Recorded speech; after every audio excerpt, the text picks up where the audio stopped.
morning, good afternoon, good evening, or good night, wherever you're at in the U.S. and around the world. This baseball's outside the box with your host Pete Caliendo, and we have another great episode for you. Welcome everybody, 120 countries. Thank you, coaches and players and whoever's listening to the show. Appreciate it. Keep spreading the show because we're going to try to get to every country that plays baseball. We're at 120 at least. And thank you very much. Don't forget YouTube, Peter Caliendo. Spotify, Baseball Outside the Box. Hey, today, Desi Relaford, 11-year Major League veteran. I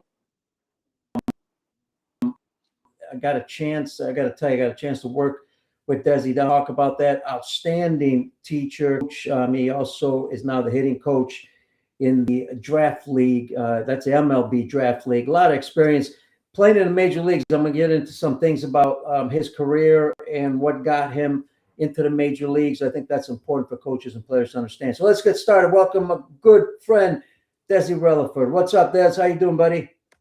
How you doing, Pete? Man, thanks for having me. Hey, looks like you're back in Curacao with your background there. You're in beautiful Florida. Well, no, I'm not in Florida. No? We won't disclose where you're at. Yeah, undisclosed location. Undisclosed location in South America somewhere. Well, listen, first of all, tell my audience Facebook. So if you got any questions, folks, on the comment, mentioned it. I'll see it come up here in a second. Facebook always a little bit delayed. Hey, I got to tell you, we had a great time. My wife and I meeting you in Curacao with Curacao Baseball Week. I want to start with that because our good friend Lee Mullins runs an incredible program, and obviously one of the reasons that there's they lead most of the countries per capita, and not only just major league players, but just great players down there. Sure. In that a couple years, tell us a little bit about the experience there. Oh man, it's a wonderful experience. First and foremost, the people of Curacao are amazing, and they show amazing hospitality to us when we're there. And then we're able to just go out, interact with the children in the community as well. But the main thing, obviously, being able to work with the kids and spend some time with them. You can just see like the passion, how the culture of baseball there is different. And so you can tell why they're one of the top countries that produce baseball or major league players per capita. So there's a very passionate culture about baseball there. And it was a go ahead. No, I was going to say you're very lucky. You get to hang out with some great athletes down there, some great coaches. A shout out to one of your friends, Andrew Jones, who made the Hall of Fame. Right.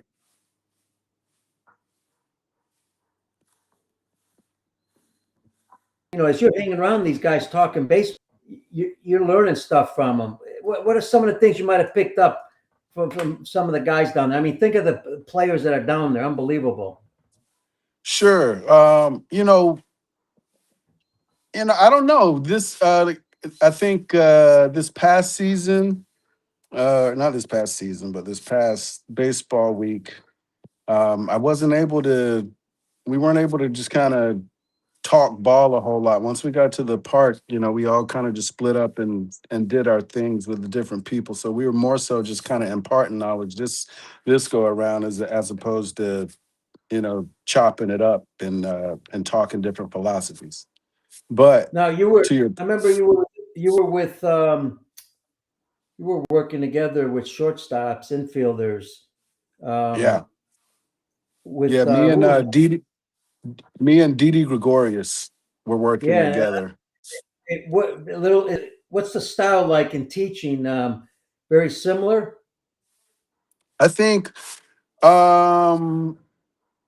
yeah, basically, because when it comes down to fundamentals, they don't change very much, regardless of the language you speak or what you're playing. But at shortstop, there's just there's a way to go about it. Now, you don't have to be exact.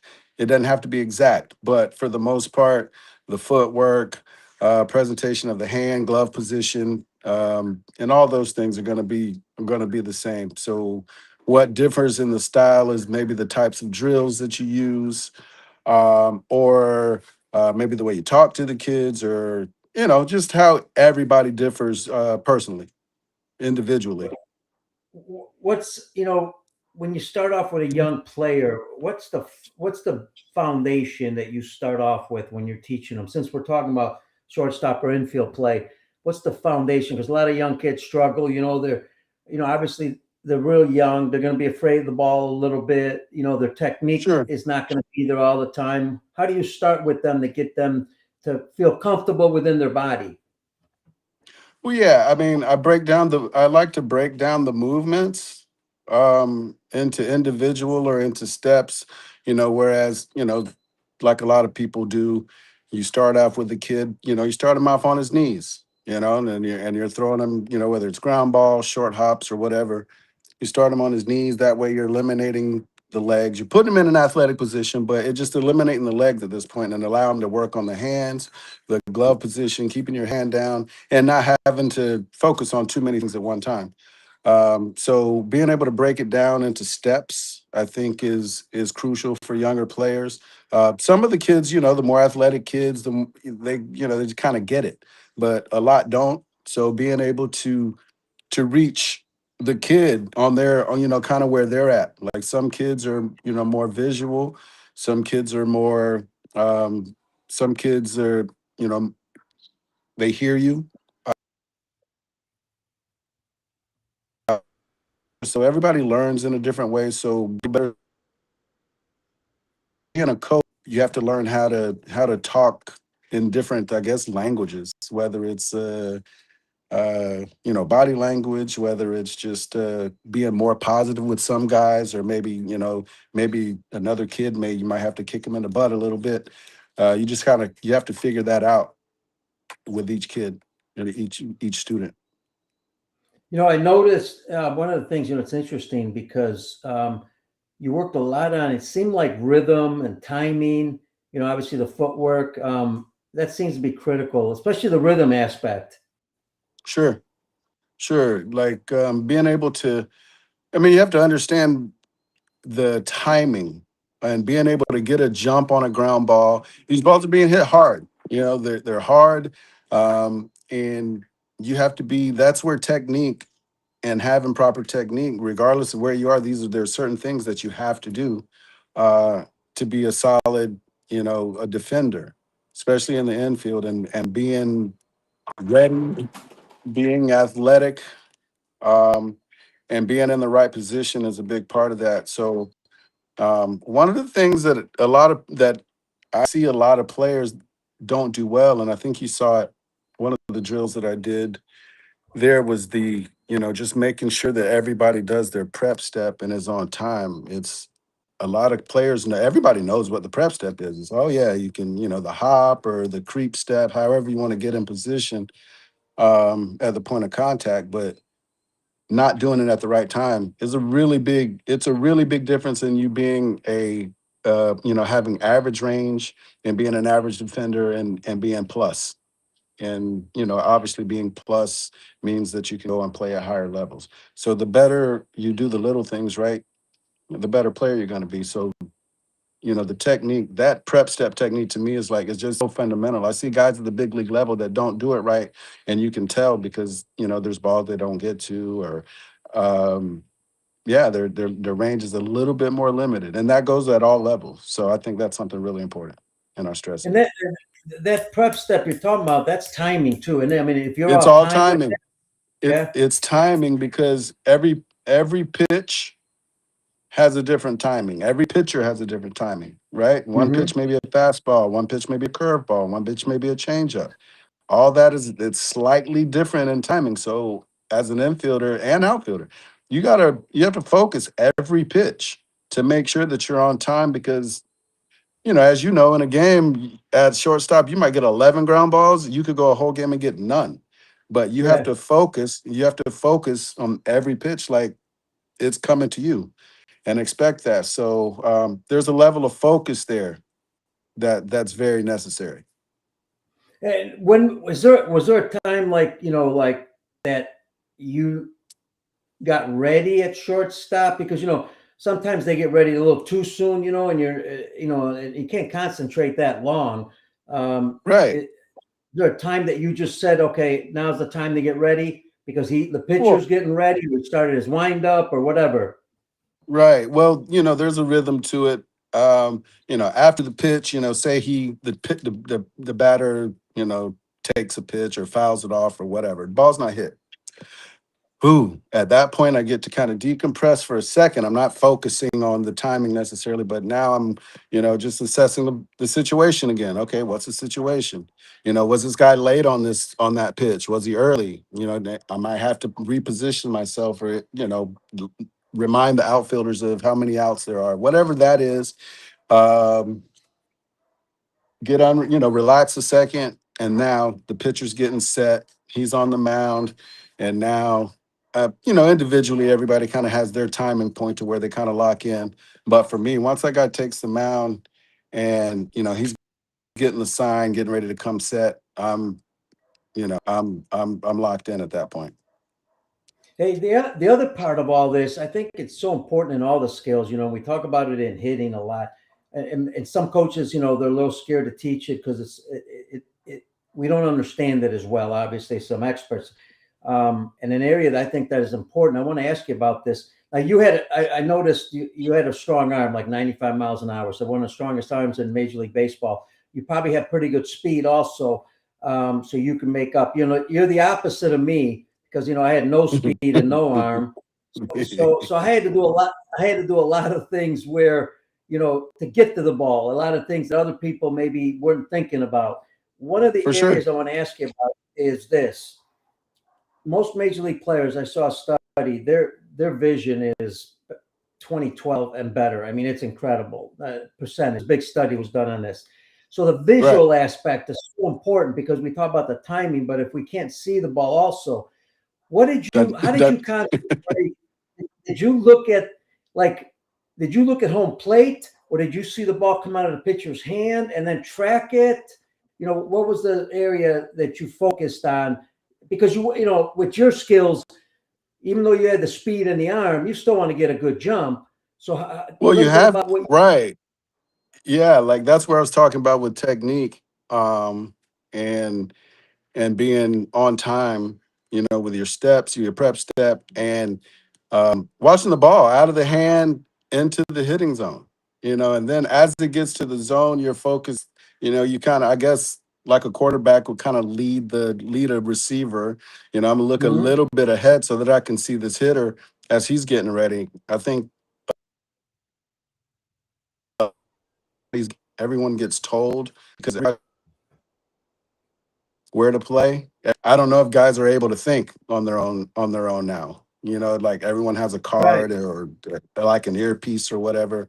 And when I played, that wasn't a thing. I'm not saying it doesn't. I think now because of all the analytics, they're putting guys in positions where they know where guys are hitting balls, and it works. I mean, if you know where guys are hitting the ball more percentage of the time than not, then you can defend against that. I think that's another one of the reasons that batting averages are down now.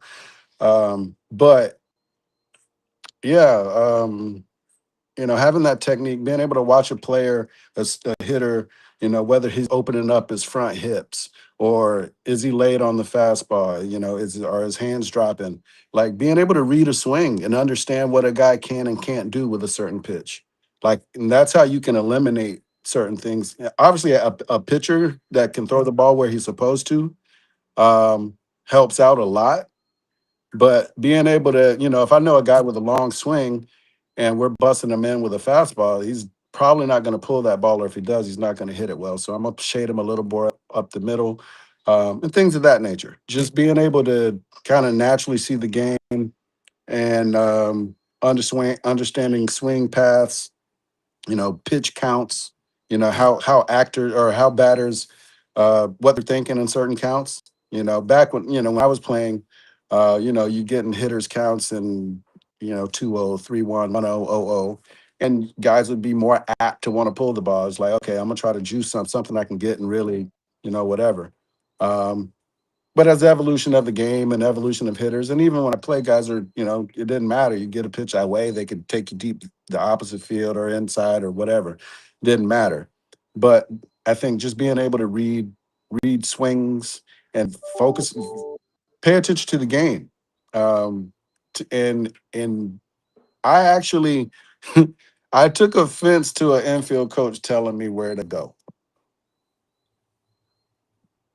I did. What do you I'm mean? like, I know what Where I'm to doing. go? Like he might whistle, hey, relevant, hey, 2 steps to the right. I'm like, bro, I got this. Yeah. But you kind of got to appease the coach, so you may move over a couple steps and move back two or whatever. But you just got to be sure of what you're doing. And I think now, from what I'm seeing, just it's easier on infielders. They don't have to think as much. Yeah, and I really believe, and I've said this on the show quite a bit, the foundation of our game is in our volunteer coaches, the coaches that work with the real young kids. I know you've worked with a lot of young kids, Sure. and a lot of people don't know a lot of the players and in camps and in communities and things like that. You know, if we can just get them to understand at a younger age and let them make the decision a little bit, that's how they'll start learning. Because if you're always telling a player move left, move right, do this, do that, he's never going to learn anything on his own. You gotta. I mean, failure is the best teacher. We know this. We understand that you have to Yeah, fail. You have to fail, and baseball's a game where you're going to do that anyway. It's just what it is. You're going to fail. So why not take that opportunity to learn so that you fail less and you become a better ball player? It's okay. I think at the younger ages now, with the coaches, there's too much of a focus on winning and not developing players. And kids are suffering because they don't learn the game. They don't know the game. You see it at the big league level now. Like, I mean, base hmm running's not very good. There's a lot of just kind of things that you should know, cutoff men type things. And just I've seen some baseball play at the higher levels that I don't like it. And I've seen it. It's the same thing that I've seen at the travel ball level. I've seen it at the college level. I've coached at, and also I see where it starts.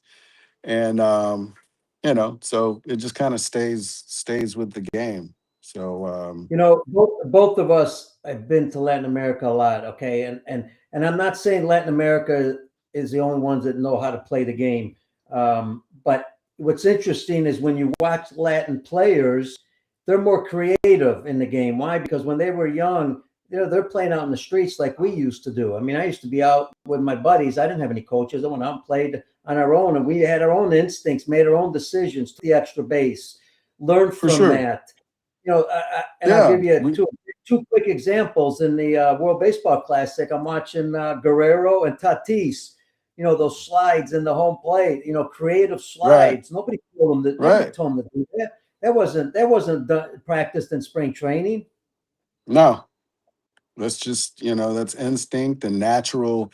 Like just having a feel for the game, and I think ultimately just finding a way to win. You know what I'm saying? Just it's Yeah. finding a way to win. Yeah.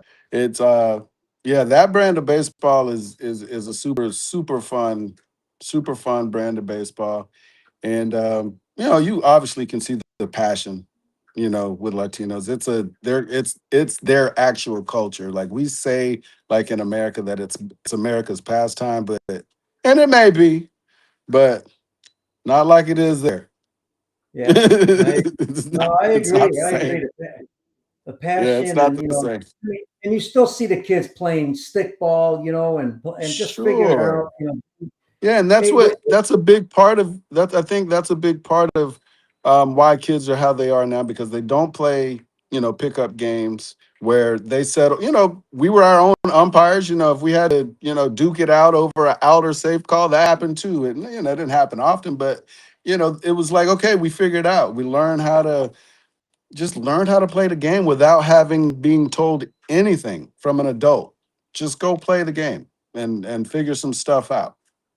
That's missing for sure. Hey, Desi, when did you know, growing up, as a young kid, when did you know you had some pretty good skills that you thought, man, I could take this to a higher level?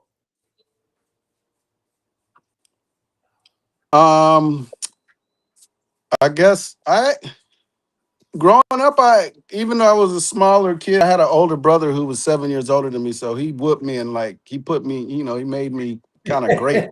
You know what I'm saying? So when I played against kids my age, I always felt I was better than them, just kind of mentally. Sure. But not probably not until my 11th grade year when I got my coach, my high school coach, had told me about a college, one of the colleges in Jacksonville, University of North Florida. They, the coach wanted me to go there. So that was the first time someone had acknowledged that, okay, I could play at higher levels. And then the following year, I was getting a lot of letters and talking to a lot of teams and actually spoke to a lot of pro teams. So at that point, I was really That's kind of when like you knew. sold. Yeah, that's when I knew What that what it do you was think? What legit. do you think? What do you think the difference at any level? I mean, whether you're in travel ball and you're going to a higher age, or high school or college, pro ball, the difference between the players that are pretty much done, or the ones that go to the next level, any level. What do you think I, that difference is? I think there's I think the main thing is ability level. Like there's just you don't have the ability to catch up to the speed of the game. Like the speed and force of the game is just it's too much for some people. Hmm. And then for people who are on the same maybe same level athletically, um, there's there's these other intangibles like the your focus. What are you there for? Like, what is your purpose for being here? Are you here to play this game to be the best you can be and get to the next level?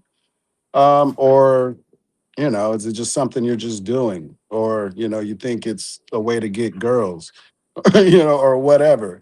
Like it's about what's your purpose? Why are you there?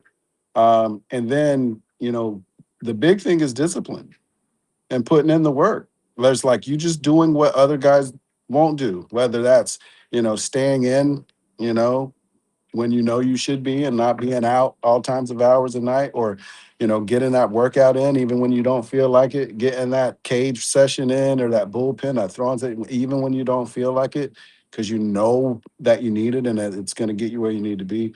It's being mature. I kind of felt like the guys who were better are just a little more mature because they understood why they were there.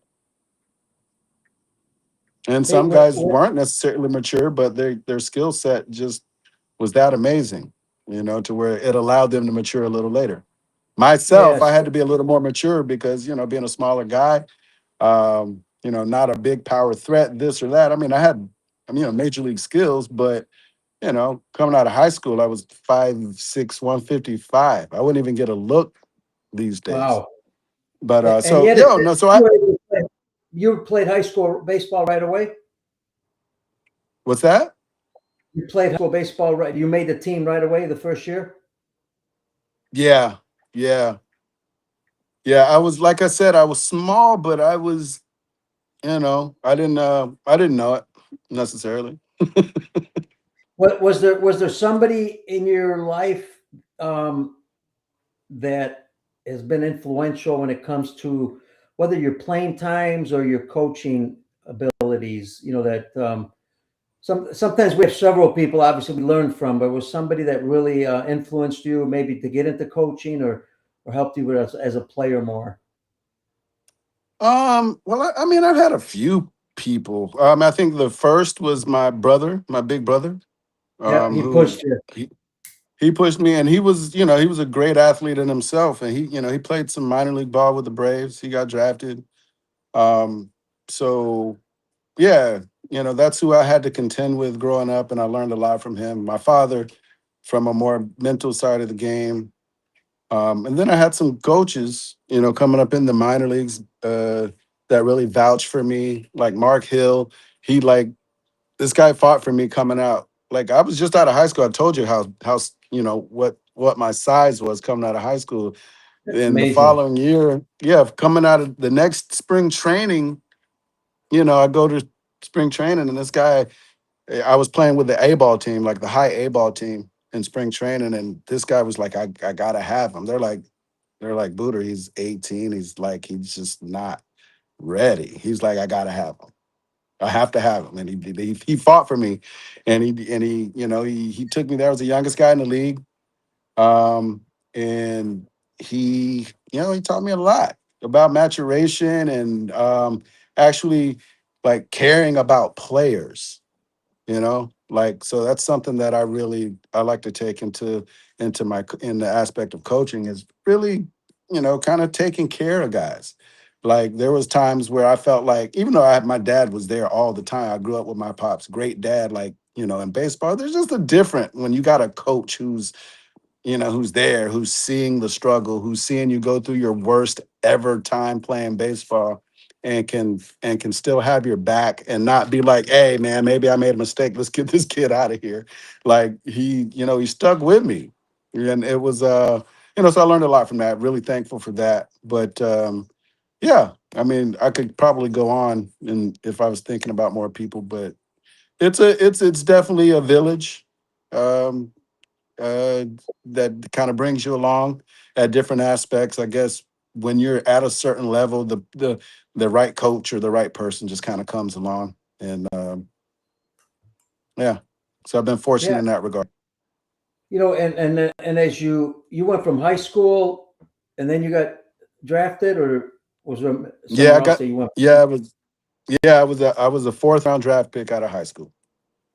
And obviously, being a fourth round is pretty high. Nowadays, um, I guess it depends on the player, the round, and all that kind of stuff. But Sure.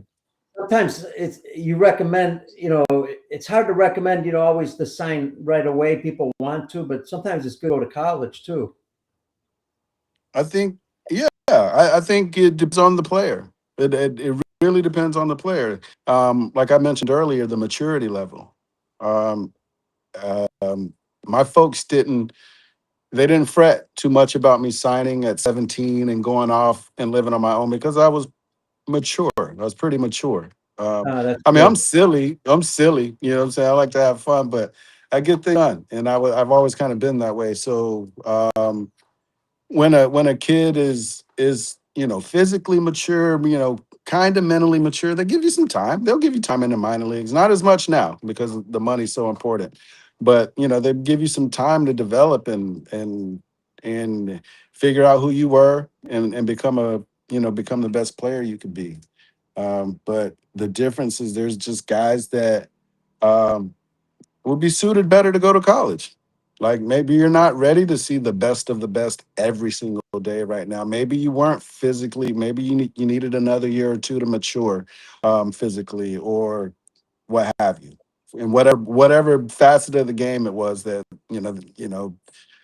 yeah, maybe you need to go to college and go that route. But I feel like anyone with that has the physical and mental maturity, and the offer is substantial enough where, yeah, this is good. They're gonna pay me to go play baseball, and then they're gonna pay for my school. Like, I had that in my contract as well. Like, if I don't Hmm. make it, you guys are gonna pay for my school. I think that's kind of just like automatic. All you have to do is just ask Sure. for it.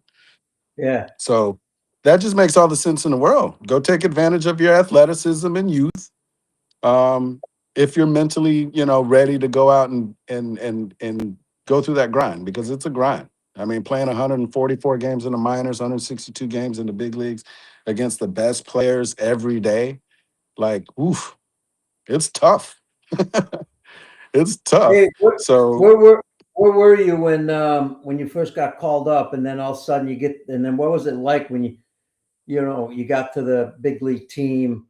Was it during spring training, during the season? What was it like for you? It's like, geez, I made it all of a sudden out of Major League Baseball.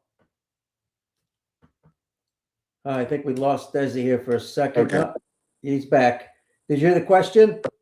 uh,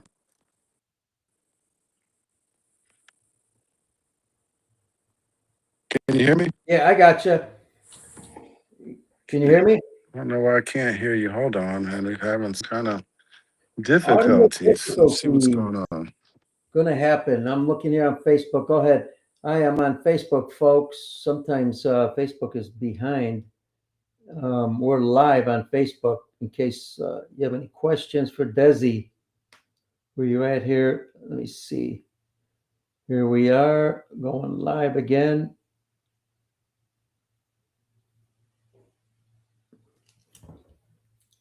Did the audio go?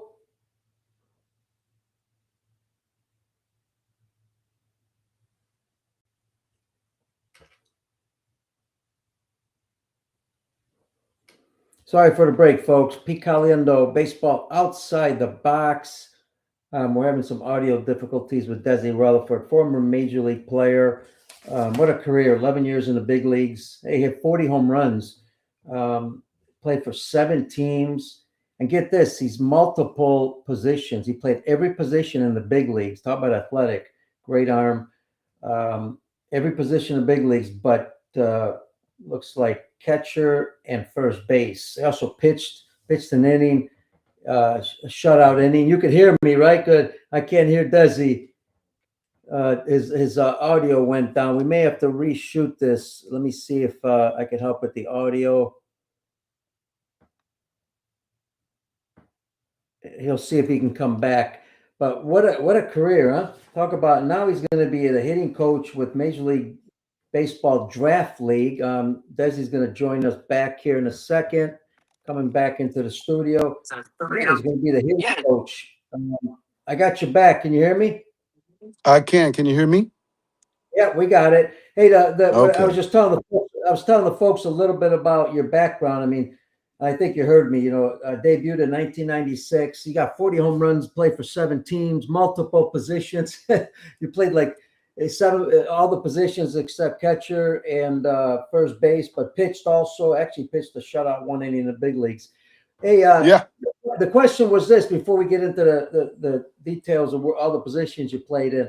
The question was when you first got called up to the big leagues, where were you? And, what was that like? I mean, was it during spring? Like, if it was spring training, you got to meet all the guys, but was it during the season?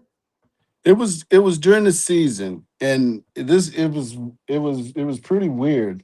Um, the I was in AAA with Seattle, um, and really having probably the worst season I've ever had. One of the in the minor leagues, just having a bad season, and and just going through some things like dealing with just the business part of it. At that Mm-hmm. time, there was a lot of trade talks. They were trying to move me to second base because they had a guy named Alex Rodriguez or something. Oh Um, yeah. so they they were trying to get me to play second and this and that. And I was just like, ah, I'm a shortstop. And I was like, there's anyway. Going through that year, I was having a bad season, and I ended up getting traded. So they finally trade me after all the talks, and I assumed that I was gonna go to wherever their AAA team is. I didn't realize I was going to the big leagues till I got to the airport when I saw my e-ticket and it was going to Philly. uh, Had no idea. they didn't tell you. Um, Oh, no, it just said you got traded, blah blah blah. You know what I'm saying? It wasn't like, hey, congratulations, blah blah blah. It was like, hey, you got traded, you're going to Philly. wow. Or maybe they did say you're going to Philly, and I just because of the headspace I was in that year, it was like, there's You no didn't way I'm hear going it. to. There's no way I'm going to big leagues. I'm trash. So there's no way. Yeah. But no, so I ended up getting called up uh, to Philly, and I got there. They had a double header that day, and I walked into the clubhouse. It was probably the fifth or sixth inning of the first game, and the lineup was up for the second game, and I was in it. Wow. Yeah, yeah, yeah. Scared to death, but like super excited. But it was yeah. So I was in Tacoma, Washington, and ended up in Philly. Um, yeah, it was pretty cool. All right. Pete Rose always said, I remember I used to follow Pete Rose a lot, and he always said that, it's not that it was easy to make it to the big leagues, but he always said it was easier to make it than to stay there. Um, what'd you have to do to stay? Because you played 11 years. Obviously, you got to produce. I mean, we got that Sure. part. But what's the toughest part about being in the big leagues and trying to stay there all the whole time? I think availability, making it, being able to be available. Mm, Not being hurt a lot. Even though I did suffer some injuries. I think everybody goes through some things, but some more than sure. others. But being available, um, and just I think being a good teammate is a big part of it.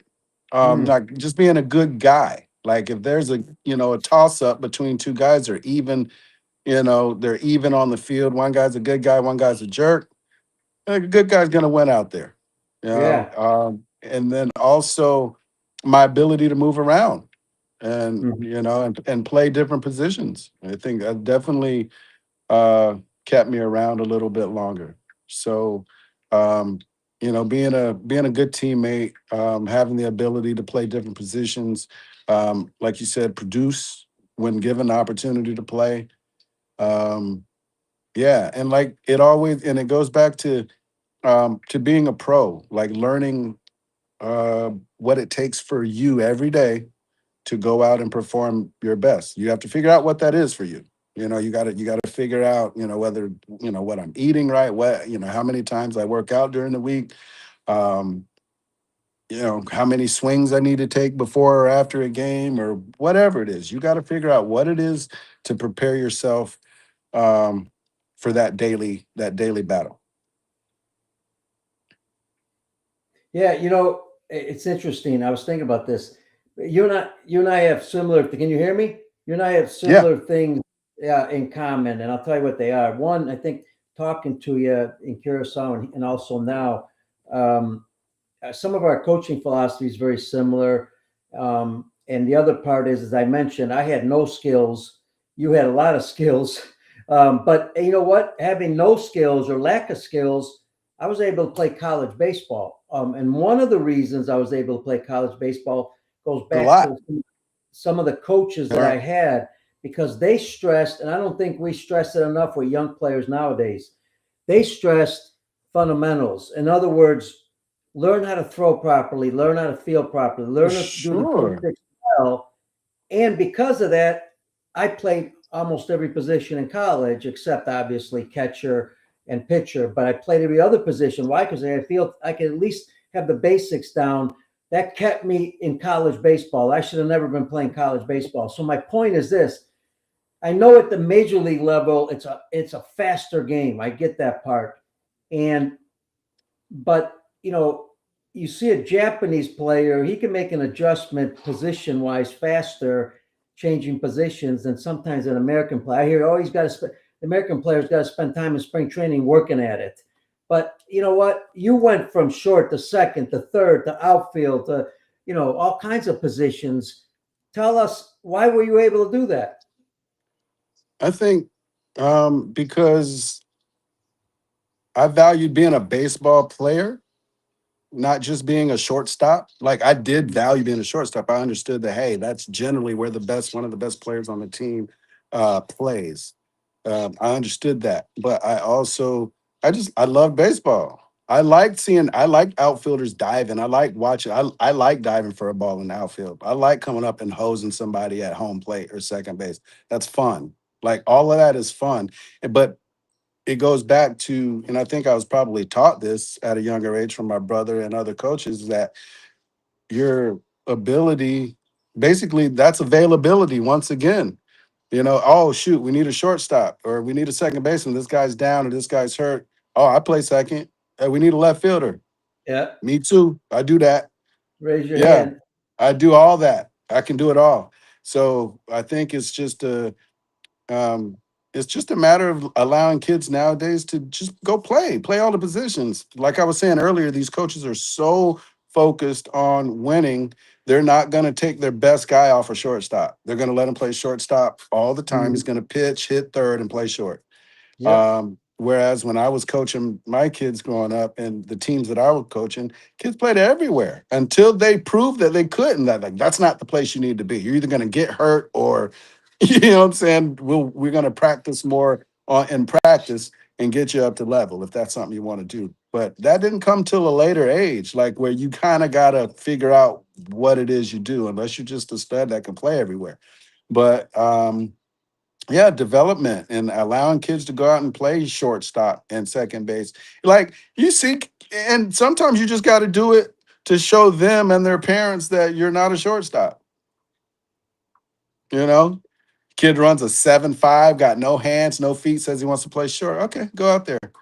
Go out Yeah. there with that. Go out there with that kid who can really play shortstop, and then after he ground balls, you tell me that you need to play shortstop.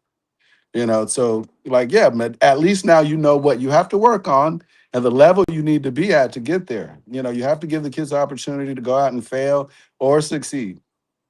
Mainly succeed. That's what we're trying to do. So we're just trying to develop. And I think we're not developing as much because, guys are making obscene amount of money with travel ball and, based on, my team wins. We win. We win. We win. And Yeah. parents are falling for it. So Well, I saw somewhere where you said, if you focus on the fundamentals, the winning will come. I think more coaches need to follow that. Work on the fundamentals, work on the as a team aspect, work on your team stuff, get that really well prepared, and then let them go play because that eventually that those things will catch up and you will win overall. sure, when you play the right way and you develop the right way and you prepare the kids to play the game how it's supposed to be played, knowing the rules and just knowing how to play the game, like yeah, you're gonna learn baseball and not how to win a tournament. You're going to learn how to really play the game. So I always focused on that, and we won because the kids learned how. We worked on mechanics with kids pitching and making sure that they're able to repeat and not hurt themselves, and that's a big part of getting to the next level. A lot of, like you were talking about, learning how to, like, basic things like learning how to throw, and really focusing on throwing.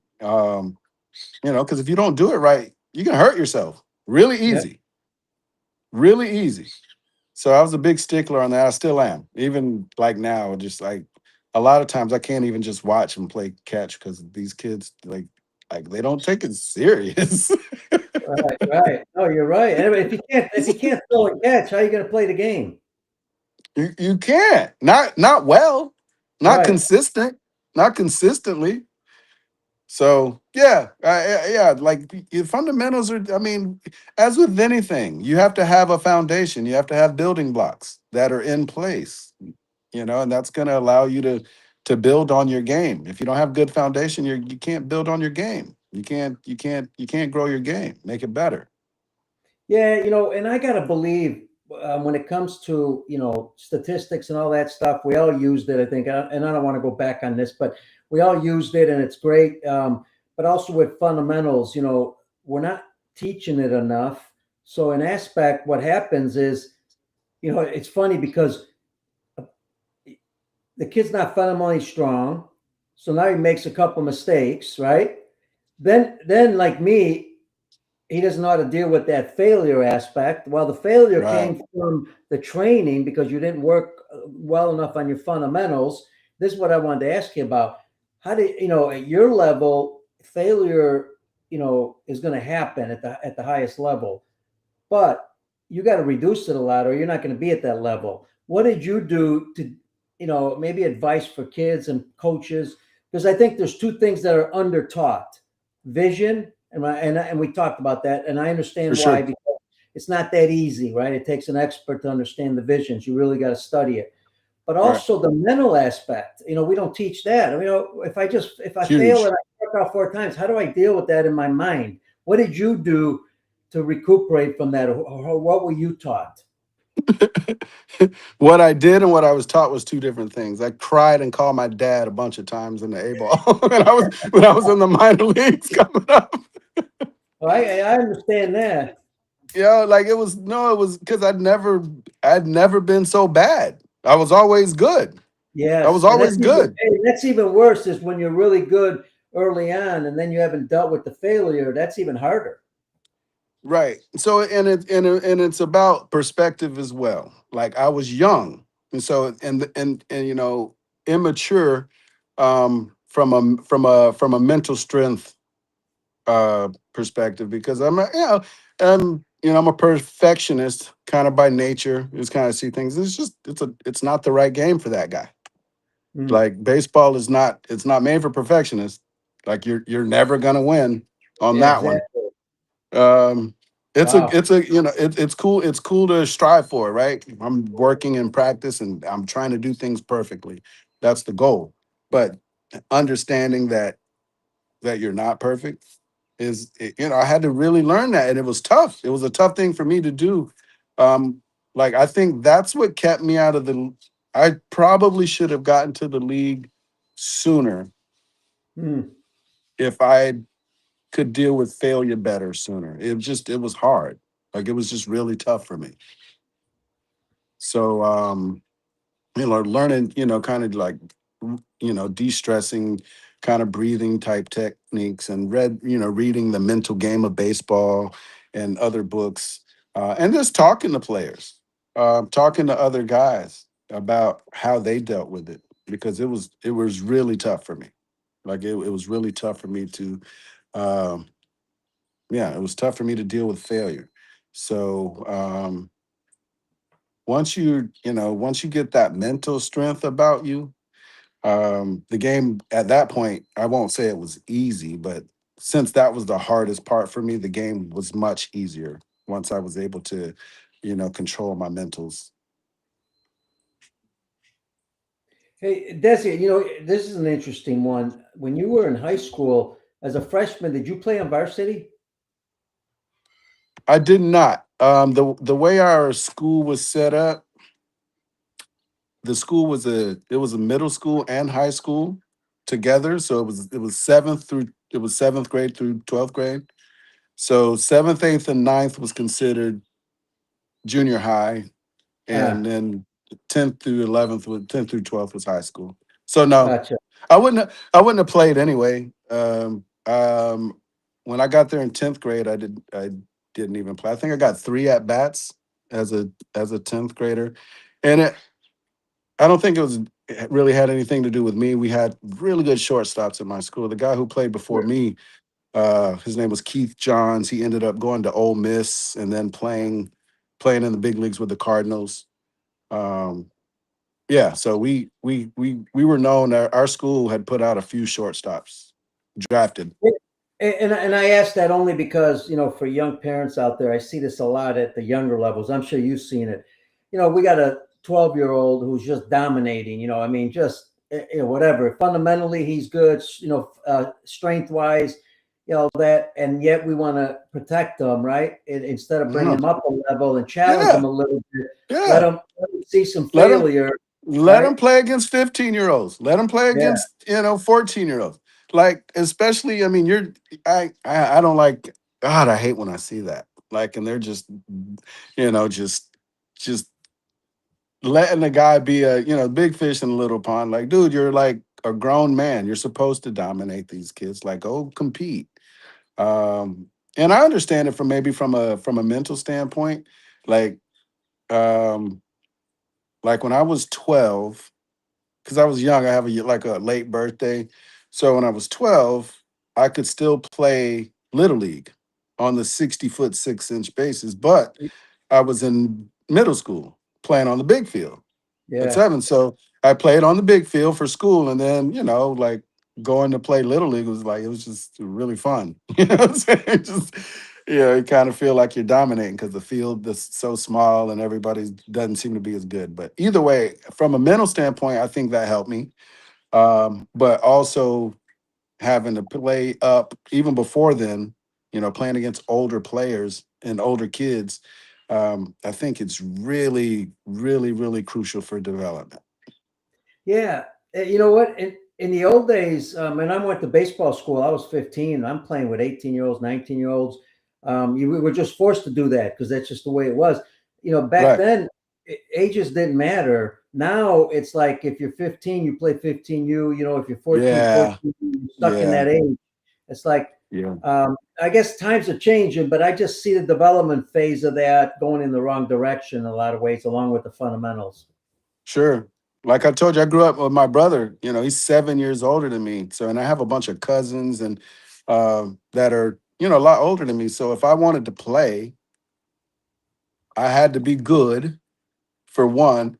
And if I cried or acted immature, I would get called out. I'd be all kind of sissies and punks, and I Yeah. go home. You can't play with us. So Yeah. I had to grow up. I had to grow up a little bit. So it's Cool. good. Yeah, it accelerates things.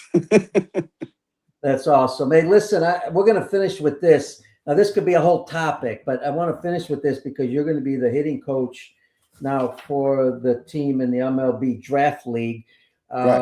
And I know you've managed also before, but just want to get your opinion of, here you go. You're going to be the hitting guy. Now you've played at many levels. You've had many hitting coaches. You've developed your own philosophy. You've developed Hmm. your own thinking of hitting. I mean, and you hit at the highest level, which really makes you understand you know how to be a Sure. good hitter, to think about everything you're doing. What's some of the how are you going to approach the players when it comes to working with them on hitting? What are you going to start with? Well, first I just gotta see where everyone is, because you got all these different kids who come from different programs. They got either their hitting coach at school or their own private hitting guy. Everybody does. So my because I only have them, for a month and a half or 2 months, whatever it Sure. is. Um, so for me, I'm not going to try to go in and rebuild a swing or anything like that. Um, I think more so my approach going into the season is the mental side of it. Like, what's your approach up there? Knowing what pitch it is you hit well. What are we? Um, you know, looking, hitting in certain counts, and watching video and things of that nature. Not necessarily trying to change the swing, because like I said, I don't want any problems with any college coaches and anything of that nature. Like, that's not my thing. Like, I'll go and give as much as the kid will allow, and because some kids they're just like, mm-mm, I ain't doing that. They might not say it, but they just Right. won't do it. They're like, mm-mm, my coach, this, that, this. All right, I get it. I get it. So there's a level there where, okay, once guys trust you more and they're around you a little bit, they may take heed a little bit more, but they don't care that I played necessarily in the big league. It's cool. It gives me credence Sure. to be there, but it doesn't necessarily lend it. They don't. It doesn't make them respect me and right off the bat just because I did that. So I've seen with the younger kids, you just you have to show them you care, show them that you're on their side and you want them to succeed, and like I said, show that. Don't just say it, but show it. And then I think that's where you can get in and really have a kid, listen to you and buy into what you're trying to, how you're trying to help them. Yeah, I remember. I remember when I was younger, I didn't have a clue about hitting, even though I had some good coaches. Most of the stuff we were taught was, fundamentals, fundamentals, fundamentals, fundamentals, and I think that hurt me in some ways because I was just, I had a great swing but couldn't hit. So that told you something right there. Um, Right. Ernie Banks told me one time working with him, believe it or not, at indoor facility, he said, "Hey, you got one of the greatest swings I've ever seen." I said, "Yeah, it's great, but I hit 210 in college. I'm not doing that good." So the swing is important. Don't get me wrong, right? I understand that part. But what area, like, what do you see? Because these are some of the better players, let's say, at a young age. What do you think is going to be the one or two areas that they're going to need to focus more on? Like you said, they're not going to have time to change anything. It's not about changing the swing. But what are the two areas that you see young kids fail when they get to this level? Why they fail? Um, What do you think? I think a lot of I think a lot of kids overthink things. Mm. because they overthink because they don't know how to think. You know, Right. it goes back to them being kind of told everything. You know, it's like, you know, you got to do this, you got to do that. Like, I can talk till I'm blue in the face about hitting. You got to go hit. I can tell you everything. I can give you the key to hitting right now before this at bat. You got to go hit. You got to see it out of the hand. You got to square it up. And I think a lot of the times is kids just don't battle. Like, dude, sometimes you just got to see ball, hit ball. Like, Hmm. forget everything, all the, oh, well, it's got this much tilt. It's, you know, the sink and, you know, whatever. Like, see the ball squared up. Like, you got to make it simple as possible. And I think one of the things I do is I try to simplify things, like to where it's just very palatable and it makes sense. And it's not a whole lot of mechanical adjustments, because I mean these kids are here in this league because, you know, there's obviously some interest in them possibly getting drafted, and Hmm. a lot of them will. So you know, you've got a swing that got you here.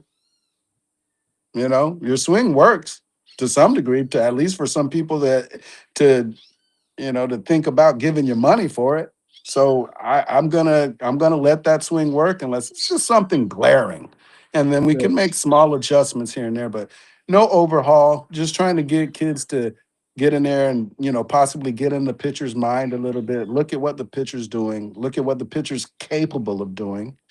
Um, know what you're capable of doing, and then in some kind of funky equation, we can kind of eliminate certain pitches, eliminate certain parts of the zone, and give ourselves a better chance to hit. Awesome. Hey, listen, man, this is a great way to end the show. That was perfect. I appreciate it. Desi, man, thanks for your time. Look forward to catching up with you, hopefully back in Curacao again. But I really Yes, appreciate sir. you, man. Yes, sir, man. I appreciate you having me on. Be easy, All man. right. All right, folks. Desi Rutherford, 11-year Major League veteran, outstanding show. Thanks, folks, for joining us. Don't forget, join us on Baseball Outside the Box on Spotify and go to YouTube, Peter Caliendo. We're currently live, and look forward to the next show. Check out social media. We'll show you all the different shows that are coming up. We're lining up some great coaches in the U.S. and around the world. Don't forget this Baseball Outside the Box, the show that loves to interview baseball coaches all over the world who also love the challenge, the status quo, not just coaches, players, executives. We got them all on the show. Send us an email, Peter. Let's go baseball outside the box at gmail.com. I love to hear some of the coaches that you'd love to have on the show, or executives or professionals in all aspects. Remember, two areas I focus on a lot. I love hearing about vision and the mental game.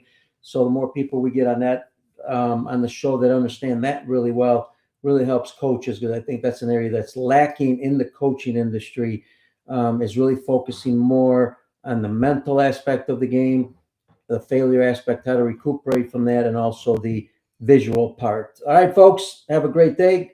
Don't forget, stay healthy, be safe. God bless you, and we'll see you on the next show.